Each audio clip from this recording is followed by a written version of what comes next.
So here we have you guys. You're really interested. You're really enthusiastic. You believe in the change. You believe in integration around what you want to do. At the other side of the curve, we have Rob and Ruth, who are standing here going, you want to make that change? It won't happen. I'm not joining you. I'm not going to join in. We use a word, and I'm not too sure if it translates well into Portuguese, laggards. So basically, people who do not want to participate. Remember what Victoria said this morning? Concentrate your energy on building your team on the people who are at this side of the curve.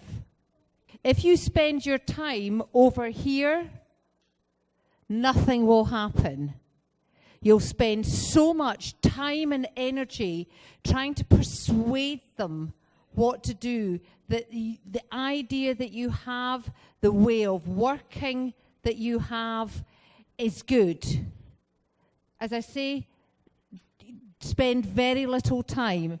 If you get the people here and then the opinion leaders, so these are the people who believe in what you're doing, and so you believe in what I'm doing and you want to come and work with me. So if you come and stand up here as an opinion leader, so you come. He's very shy. Okay. And then we've got Fred and Flo, who are the majority of the people. So if you all stand up, please stand.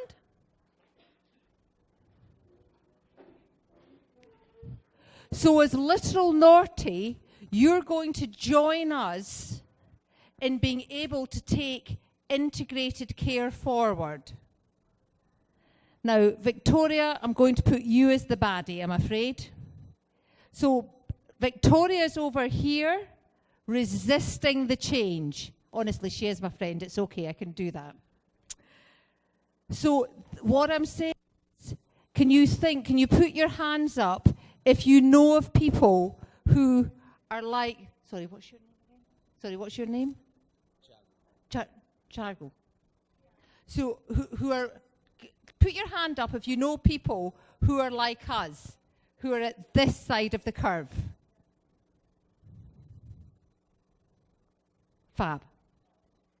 Okay, so we have Rob, Ruth, and Victoria at this side who don't want to play with you. Can you actually think of people like that?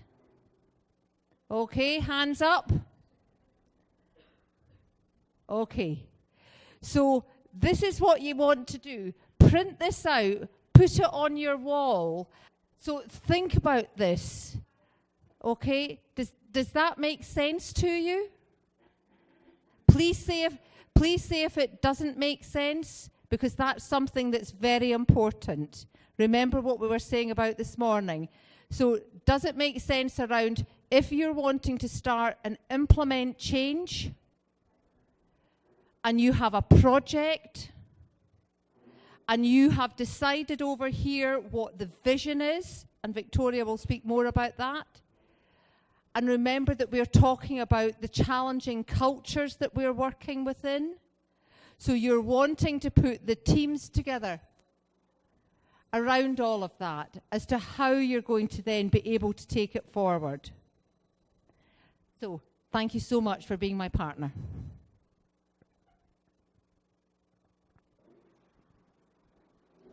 So identifying those Tiagos, those leaders that take you forward.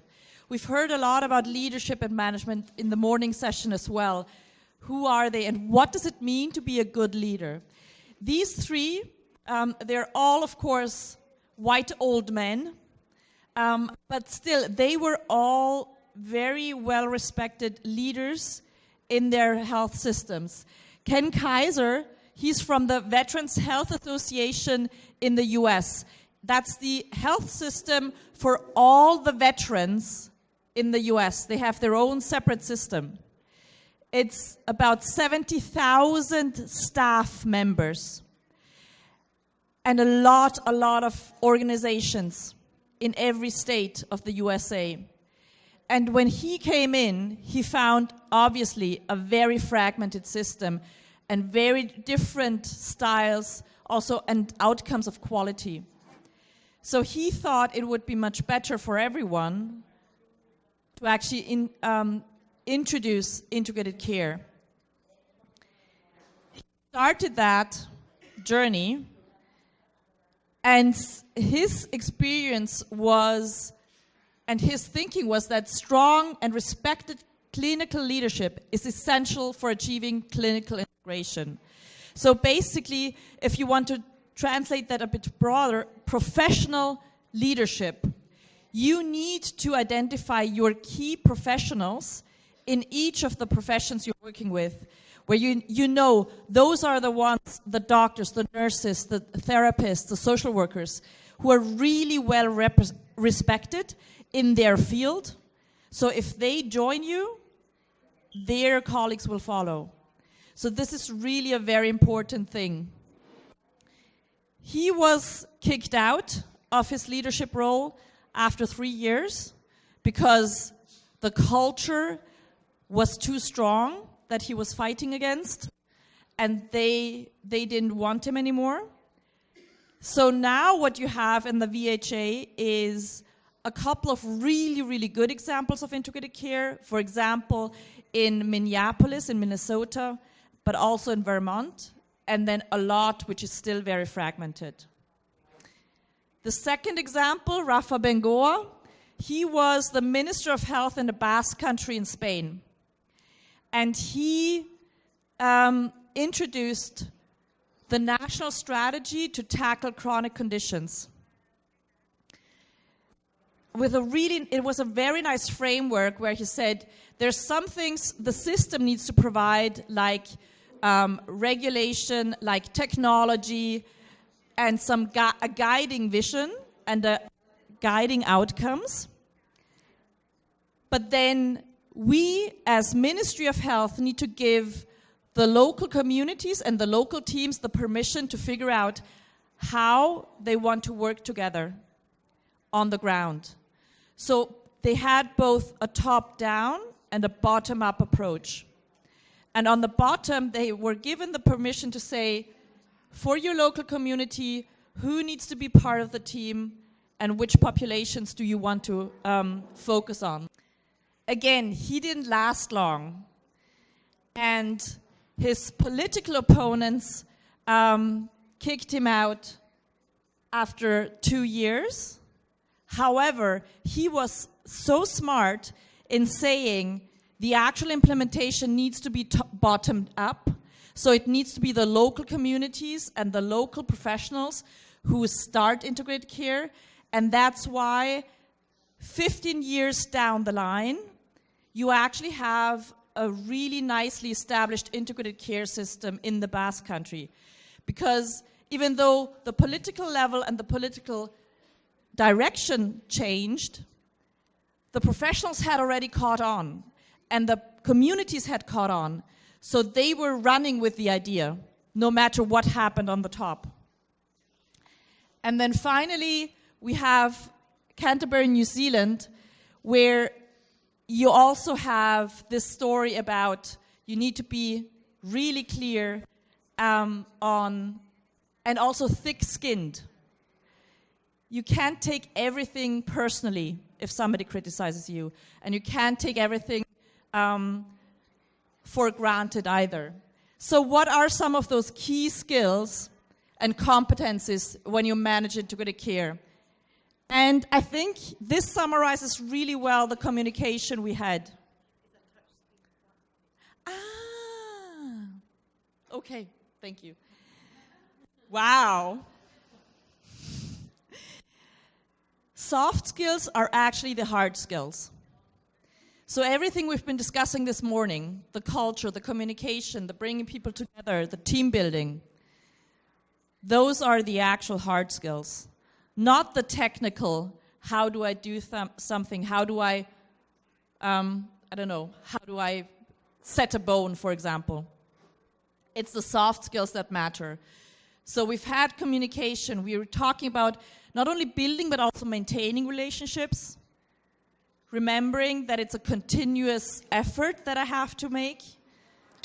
And it's a lot of, all of those leaders also say, it's a lot of communication, revisiting, reconvincing, a lot of knocking on doors. We've talked about actively listening, we've talked about supporting those teams. So being really clear, why are we actually setting this team up? Because there's also a lot of research out there saying that setting up a team that is not a real team, but a so-called pseudo team, is much more harmful than actually working individually. Only if you have a real team where everybody knows why we're working together and what the purpose of the team is, then you will get better outcomes for the patients, higher satisfaction, and higher quality of care. If you just put a team together in a room where nobody knows why they're there and they don't really want to be there, that will be much worse than if they'd continue working individually. And as we've said under here, managing this culture change, that is actually, for a long time, this has just been an afterthought. There's very little out there on how to manage integrated care and how to manage the transformational change towards integrated care. There's a lot of management literature out there, but in integrated care, we've very seldomly thought about what kind of management do we actually need for that? And very often, we've told someone, you are, on top of everything you do already, you're now also the manager for integrated care. So a really important lesson from the past and from experiences and the literature is managing integrated care needs to be a full-time job, and it needs to be recognized as a set of tasks and skills that are separate from everything else you're doing. So this is just a really nice also summary, I think, from everything that we've been talking about so far. And what this tells you is that it's difficult, that it sometimes feels frightening, and that you can have a plan, and it's really important to outline what is it we're going to do, how are we going to do this, and why are we doing it, but to also be very clear from the beginning that this is not set in stone, but it's a continuous developing plan, and to be open and to be flexible, to say, okay, this really hasn't worked at all, we need to do something differently. So yes, have a plan, but be open to change this plan at any given time. And ultimately, you have to persevere, you have to be courageous, and everything you're doing also takes a lot of courage to step up and say, I am challenging the system, I'm challenging what we've been doing for the past 100 of years, we need to do something differently. And you need to have stamina, so staying power. I am not going to move. I am going to get through this, and I'm going to bring all of you with me on this road together. And with that, I'm handing back to Mandy. So one of the things that we mentioned this morning was about asking questions. So now I hope I have your permission to be rude and use a very little swear word. And I have been told this translates into Portuguese. How many times have you been in a situation or you've had a member of staff come up to you and say, I'm really, and I do apologise in advance for saying this, I don't normally swear in a workshop. How many times do you have somebody coming up to you and saying, I'm really pissed off with so-and-so. I'm really, and they want you to solve the situation. Oh, it's happening now. But how many times do we stop actually? If you think that, and we've all felt that, I felt that. But if I take a step to the side and I stop my ego and I think, why? What is it I'm actually feeling? I could be angry. I could be hurt by what you've said. I could be feeling anxious. I could be feeling frightened. Because people can sometimes can hide behind that very generic term. So sometimes what we have to do, and in the work that we're all doing, is we have to think about how we frame our questions. It sounds so simple, but it is something that is so important. Because down here, we have some types of questions, the different types. So the one thing I would say to you before we go through this is think inquiry. Be curious. So when a situation hits you again and you think you're very frustrated, pause for a minute and just think, be curious and inquire. So you've come into my office and you're saying to me that you're that word. I'm curious why you're feeling that way. How are you feeling? Start inquiring using the inquiry questions and framing your questions. So doing, the do and the is. So do and be verb questions often evoke yes or no answers. So it's rather like, did you or do you do whatever? And I would say yes. No. And as a manager sometimes, or as a leader, you might be thinking, come on, bit more detail, please. So remember, it's how you frame the questions. And again, it's the element here of remembering. So here you come in to the who, what, where, when. So the who, what, where, when questions often require some discrete answers.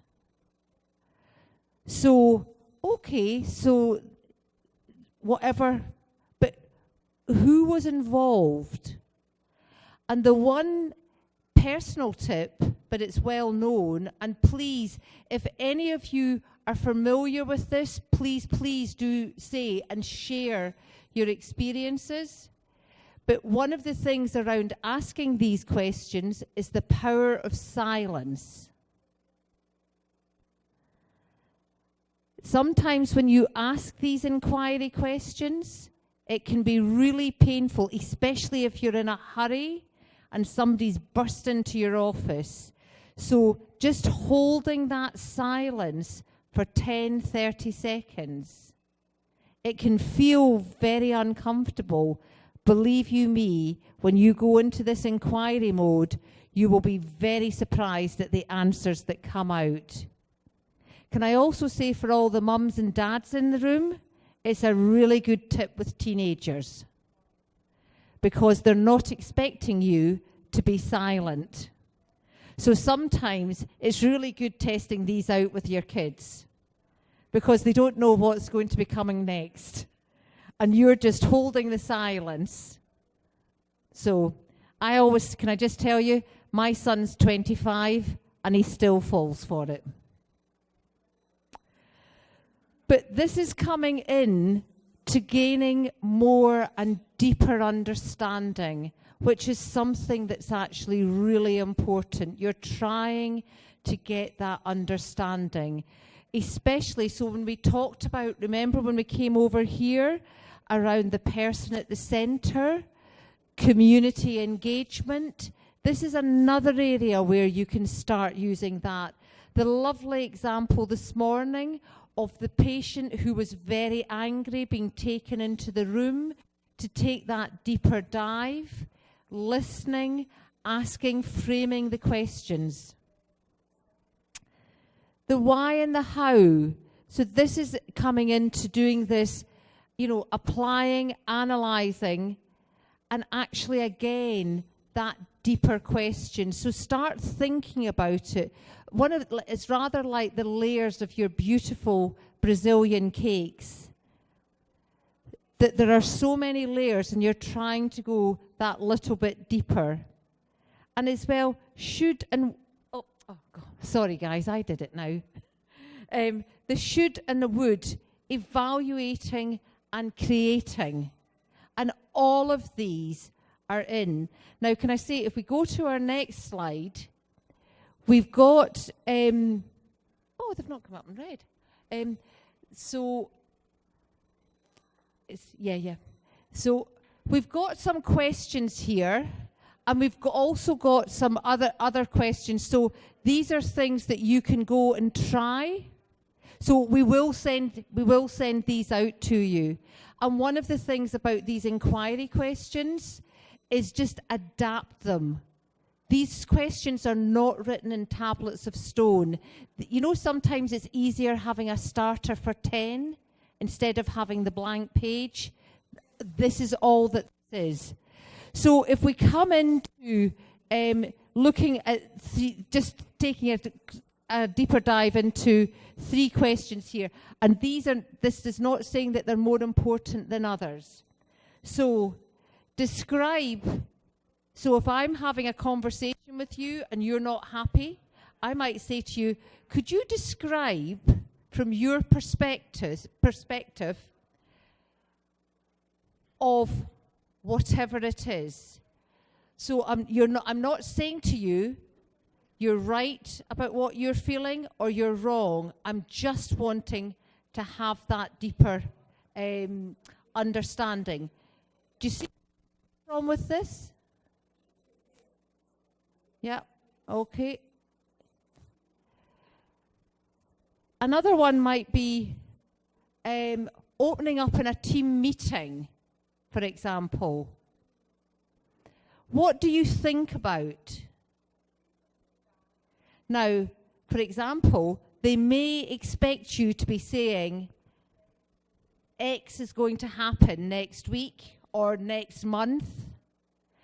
So, for example, something that I could think about that we saw was, is it Blue November? Interestingly enough, you call it Blue November. In the UK, we call it Movember for moustache. So, sorry, that's just a wee bit of... But if you're thinking about Blue November with your team, with your community, Sheila with the school, for example, okay, what do you think about Blue November? What could we be doing? Because they might expect you to actually be coming up with the answers. This is about you not coming up with the answers. As leaders, this is about you empowering others to be able to actually bring their ideas in, to be able to co-produce your plans. The last one I would say is, when might something be most useful and why? So again, going back to the previous slide around the different types of questions, this is being able to actually use these different types of questions. And it's something that Victoria and I have used in practice a lot. So I'm going to leave that just now and move on to this. Can I add? Oh, sorry. Só adendo. Eu uso como prática. Ok. eu uso como prática esse empoderamento. Por exemplo, Novembro Azul. O ano passado, na verdade, nós temos que fazer uma ação. Isso é fato. Então, assim, o líder não precisa impor, vocês vão fazer a ação, ok? Vocês vão fazer a ação. Não, eu coloco para as ACS. Meninas, a gente tem que fazer o Novembro Azul, mas eu confio totalmente em vocês. Isso empodera. Isso empodera e elas abrem um leque para elas trocarem ideias. Não, vamos fazer assim, vamos fazer assado, e fica uma coisa maravilhosa. Isso é uma forma de empoderar. Obrigada. One of the things I would say is from this group today is please stay in touch with each other. For example, through a WhatsApp group, and start sharing those ideas around what you're doing, because you're all doing absolutely fantastic work. Now, I'm going to very quickly race through this in the interest of time, because we need to finish just before 3 o'clock, when the group upstairs are going to come down to us. So this is called the model for improvement. It's something that is, it's been about for a long time, and I won't go into the history, but if you Google it, lots and lots of things will come up. The important thing around it is these three questions. So, what are we trying to accomplish? That could be something, and I would ask you around this, think something very small. One thing with one patient, with one person at one time. That's all it is, really small. How will we know that a change is an improvement, which is very important, and what change can we make that will result? And the process that you go through here is planning. So you think about what that test of change is going to be. You do it, you do the action. You study. The study part is really assessing. That's looking at, did it work? Did it not work? And then the other bit is acting. So what happens here is we've got a plan, do, study, act, which is you've planned it, you have done the doing, something very small with one person at one time. We've then had a little bit of a discussion around, so for example, that could be trying to introduce a new form in a clinic, in a primary care setting, and you think this is the information that you're going to need. You test it, and you get feedback. And I might say it gives me all the information that I need. But you may say, actually, I need this additional information. So the next time we do the test of change, the PDSA, we amend the form or the test of change, and we try it differently. And we do the test of change in an iterative way to be able to gather data for learning and for improvement. I do apologise, because we're stuck for time, that's a real whistle-stop tour. If there's any more that you want to know about that, please don't hesitate to ask.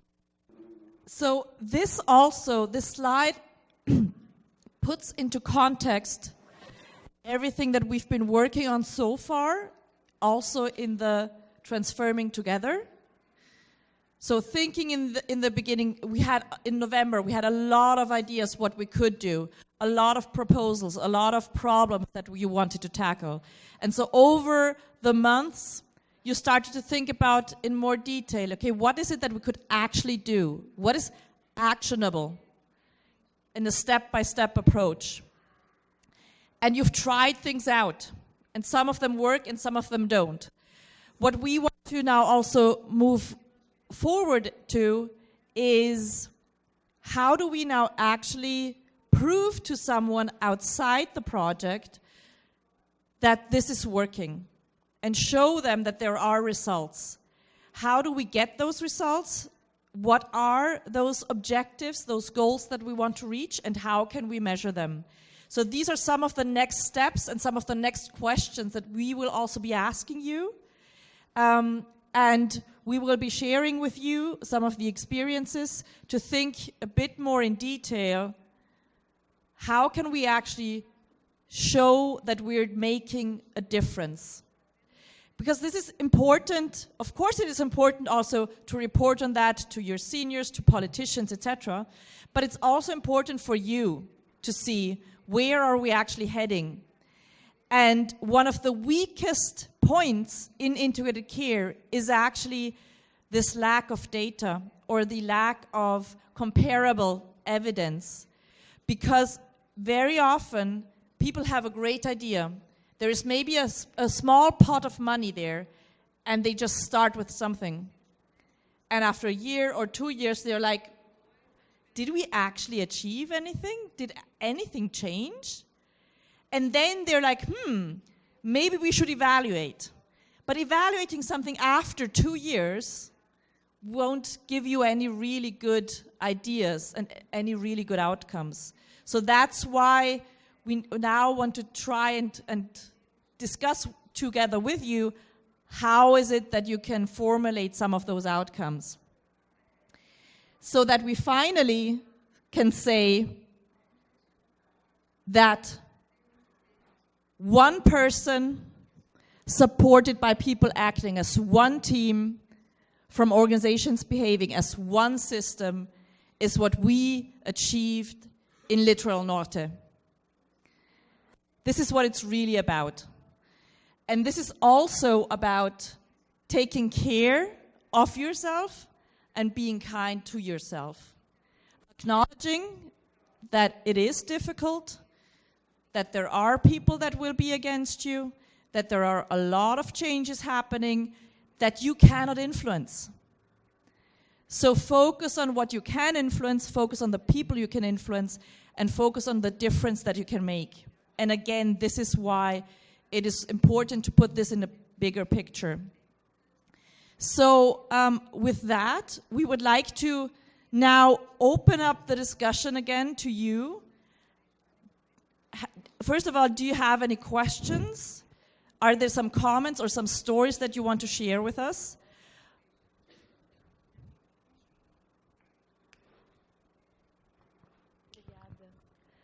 Você falou que sobre o tempo de avaliação. Na sua opinião, qual seria, então, o tempo ideal para fazer a avaliação? 30 dias, 2 meses, 3 meses? Porque nós também fazemos ações, projetos, e nós temos um tempo dessas ações também que nós avaliamos depois. Mas, geralmente, elas são em torno de 3, 6 meses, algumas 1 ano. Então, eu queria saber a sua opinião. Thank you for this question, which is so easy to answer. Now, if you ask me from the researcher's perspective and the economist's perspective, the answer is at least 5 to 10 years. Because that's when you can actually see the whole impact. But of course, in practice, that doesn't happen. And you don't have that luxury. So yes, usually you have 3, 6, or 12 months. So the really important point is here to, first of all, define your outcomes and your objectives in short, medium, and long term. And then think about what is it that I can measure in that short period of time? What is it where I can definitely see impact? So one example is to say, how many meetings have we had as a team? Do we have now joint protocols established?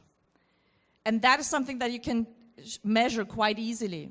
Or, for example, that's something from clinical management, managing polypharmacy. People who have to take many different medications. There usually are too many of them, and there are reactions between them. If you have a really good polypharmacy management system, in place, which is quite easy to implement.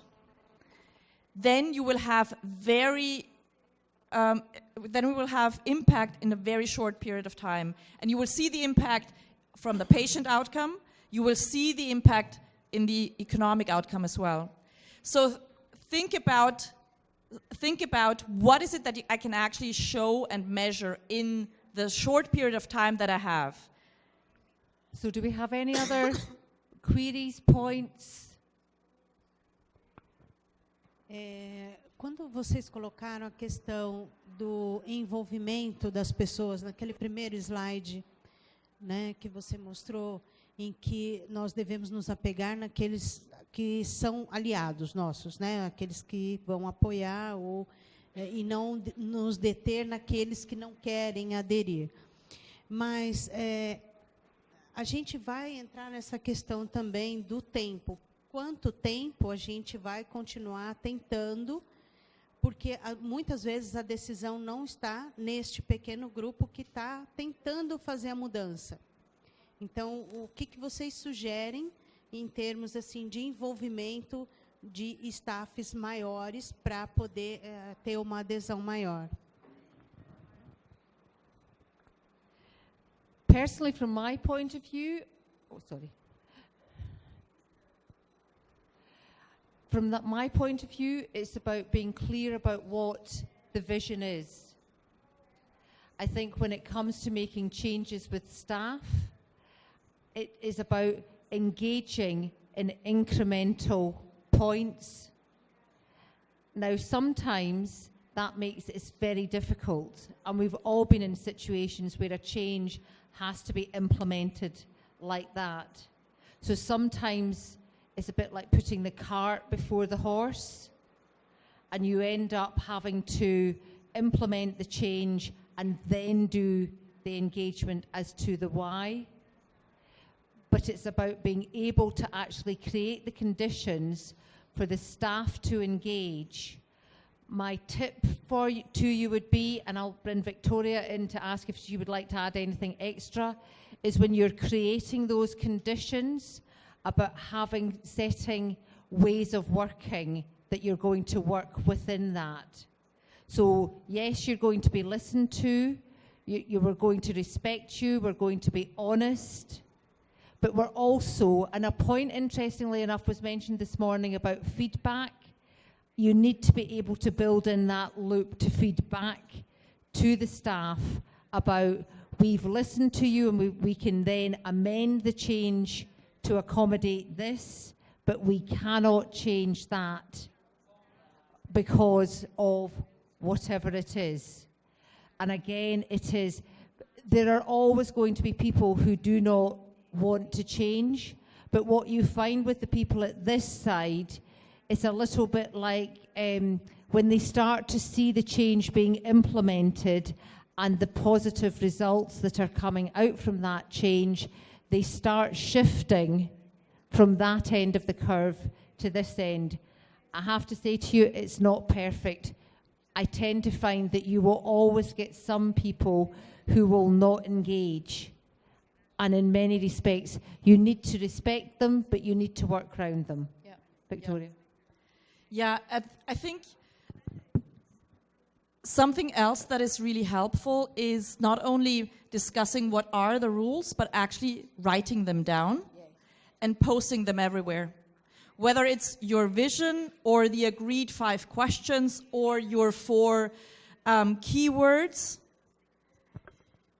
and the ground rules for every meeting and team meeting, writing that down and having that as a reminder is a really powerful tool to use in any situation. And another aspect is definitely to, whenever you engage with someone, always use that conversation as a possibility to say, so how do you feel? What do you think about it? Can we do something differently? Talk through maybe those key questions. So use every encounter you have also to communicate and to temperature check, as we say, what's going on. So yeah, I think it's just I think probably the first step is just being aware of who those people are and who is it that we need to engage and who is it that we just leave on the side because they're hopeless. Shouldn't say that, but yeah. Pick your battles and pick them well. I'm very conscious of time, so there are one thing I'm going to say, and then we need to come up with 3 to 5 elements that we are going to feed back to the group when we all come together. Paula, I'm just thinking, would it be fair to say, I think it would be really interesting for you guys to feed back through the team, through Larissa, through Paula, about what's worked well for you today. What hasn't worked well for you? What would you like more of? What would you like to hear more of?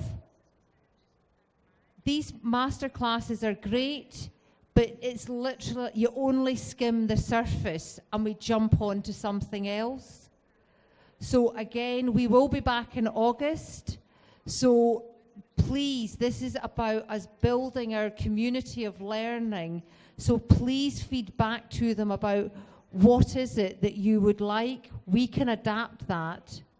But also as well, we want to hear how I would really, or not I, sorry. We would really like to hear about how you have used the tools, how you've tested them, what's worked well, what hasn't worked well. So our last point is... So the last point really is to agree at 3, the rest of the group is going to come in and we will have a very short feedback, basically, what it is that we've been discussing. So what we would like to do with you now in the last 10 minutes is to agree on those maybe 3 to 5 key messages, key points that you want to feed back to the data team. And these are just some quotes that we've picked up from you over the last 6 months that represent some of the things that we found inspiring and also reflect our discussions today. But really it's for you to say, what are those key messages, key questions when it comes to building trust, building relationships, and building this continuing learning environment? What is it that you would also, when you go back to your office on Monday, what is it that you would share with your colleagues and should share with your colleagues on Monday? What are the key messages, key learnings that you're taking home with you? So maybe a short reflection for yourselves, and then put up your hands and say what would you like to feed back to the other group? Now guys, silence. And I'm sorry, but the clock's ticking and I'm walking towards you. So what's been an important point? Brilliant, Miller, good man. Miller's kicking us off. I'm coming over this side next. So somebody think of something that's been important about leadership, trust, relationships, values. Eu acho que a gente falou bastante sobre a cultura da cultura organizacional e aprendizado organizacional. Eu acho que esse é um ponto importante para a gente falar com outro grupo, que seriam os sistemas que a gente consegue usar para que cada membro daquela equipe tenha propriedade da sua tarefa dentro da empresa, dentro do seu setor. Então, ele ter meios de conseguir expor as suas ideias, demonstrar que aquilo que ele está fazendo é o correto e que não deveria ser feito de outra forma. Porque se toda a equipe se une em cima de uma base, o que vem de externo não consegue derrubar essa parede, porque o conhecimento já está formado e a equipe trabalha dessa forma. Então, acho que essa cultura organizacional ela precisa ser incutida dentro de todos os setores. Obrigada. We have Sheila, good woman. Bom, eu acho que uma coisa que ficou também, né, eu acho que a gente discutiu bastante aqui no nosso grupo e todos apontaram, mesmo que indiretamente, né, a questão da diferença, né, do chefe e do líder, né, o chefe no sentido apenas de mandar, né, de determinar, né, e não de mostrar os objetivos, de chegar junto, mas a importância de se valorizar essa liderança. E a gente falou muito aqui no grupo de manhã a questão de ser exemplo, né? Então, um líder, ele só consegue liderar quando ele está junto, quando precisou de alguém para limpar um café que caiu no chão e o funcionário da limpeza não está ali, ele vai e limpa. Por quê? Para ele, o importante é aquele ambiente estar limpo, para respeitar as pessoas, para atender com dignidade, né? Então, é deixar mesmo esse legado. Eu falo até, hoje a gente vinha conversando no carro, na viagem, e a gente falou muito isso, sobre os valores que cada um tem, né? E que nem todo mundo quer deixar um legado bom, né, quando for embora. Então, isso me deixa muito triste, porque, às vezes, o profissional de saúde, né, a maioria aqui é saúde, ele precisaria pensar um pouquinho melhor nisso, né? Que legado eu vou deixar? Né? Eu estou aqui tranquila esses 2 dias, porque a minha equipe está lá fazendo um trabalho.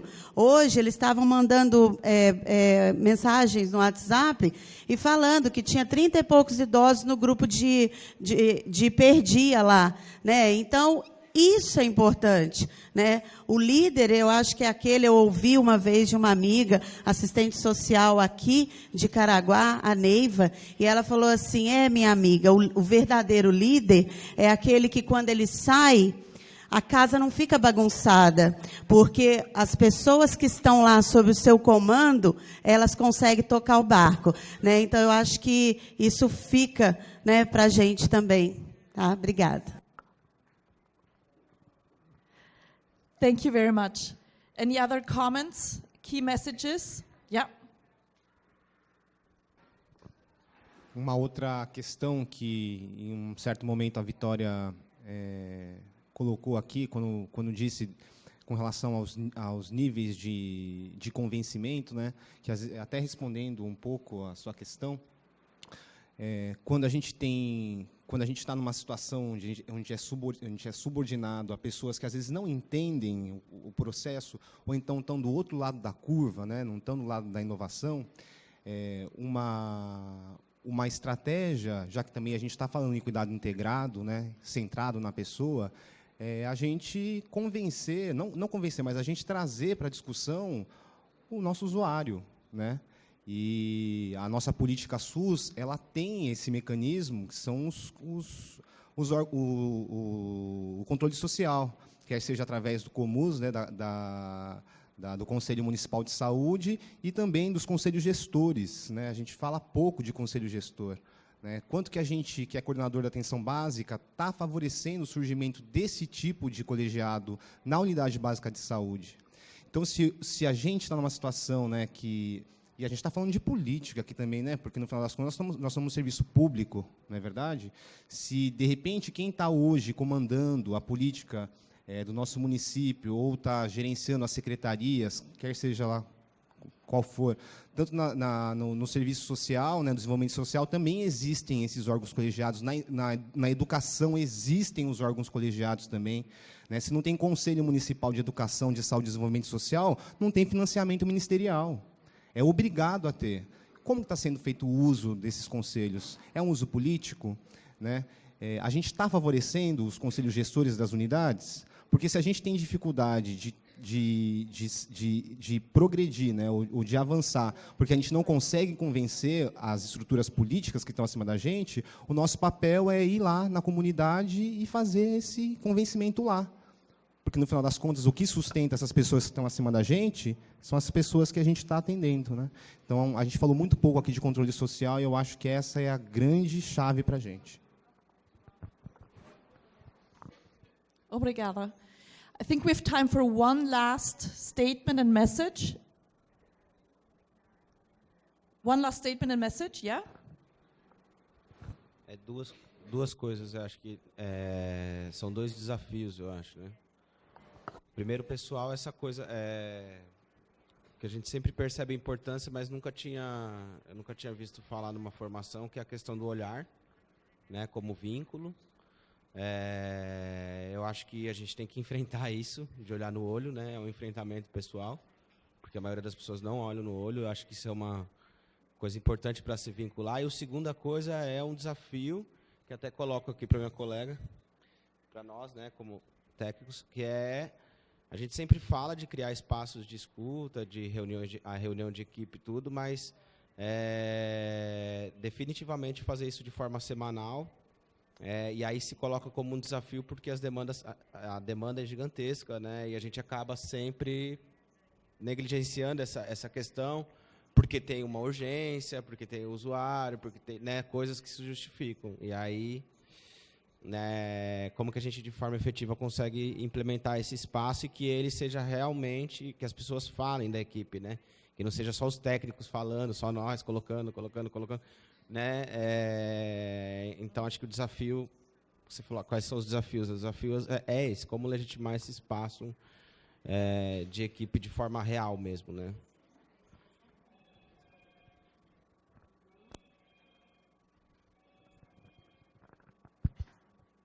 Agora, só um comentário pessoal mesmo, tá? Eu acho assim que nós aqui, todos nós temos as nossas profissões, nós somos enfermeiros, assistentes sociais, motorista, enfim. E nós estamos, de certa maneira, acho que quase todos aqui, de uma certa maneira, num patamar que você pode ser formador de opiniões, você fazer a diferença aonde você está. Então, assim, eu parto do princípio que eu faço a diferença onde eu estou. Eu. Márcio, né? Márcio, né? Então, Márcio colocou uma coisa bacana agora também dos conselhos gestores. Eu, pessoalmente, vou aos conselhos, em reunião de conselho gestor. Hoje teria uma reunião que eu acabei de receber uma mensagem que a conselheira lá, presidente do conselho gestor lá da unidade, Flor, você não vem? Pelo amor de Deus, a gente precisa de você, não sei o que lá. Então, isso é um feedback para mim. E, do mesmo jeito que eu dou um feedback para ela, né, assim, indo às reuniões, para ouvi-los, porque não sou eu que eu vou levar, eu sou apenas uma ponte entre o usuário e o poder, né, e a Secretaria da Saúde. Mas isso é uma coisa bacana. Então, assim, a gente faz a diferença. Só queria elogiar a Sheilinha, porque a Sheila, ela foi diretora da assistência de saúde aqui de Caraguá, e, assim, todas as vezes que eu precisava procurá-la por algum momento, quando eu ainda estava como auxiliar de enfermagem na rede, ela sempre tinha uma palavra, sim, sabe? Apesar dela ser aquela... ela está vamos colocar num patamar mais elevado, ela sempre deu essa abertura como líder mesmo, líder nata. E, assim, eu tenho muito orgulho hoje de ser líder de alguma coisa também, né? De poder fazer a diferença. Desculpa, era só um... Obrigada. Thank you very much. I think those were some really nice messages and takeaway messages, not only for the group, but also for yourselves and for your colleagues going back to your day jobs. I think it was a really energizing 2 sessions, and we learned a lot, so a big applause to all of you. And so I think coming back to all of those comments, one of them is, one drop of water makes a waterfall, and it's also from Shayla, actually. So whatever change you do, you make a difference. You may not, in 3 months, you may not change a whole neighborhood, but you can change the life of one family. And that family will become the neighborhood and will become the community. So with this, thank you very much. And Mandy, do you want to say some concluding words? I have to say, guys, this has been absolutely amazing. Can I say thank you all for being present? I am so aware how busy you are. I'm aware that your phones have all been going, the emails are coming in, but for you to actually be here and be present for the whole day. Now, I'm saying all of that. We've got another session to go when we bring everybody back together. But I have to say, I think we are the A group on an A game. So, brigada.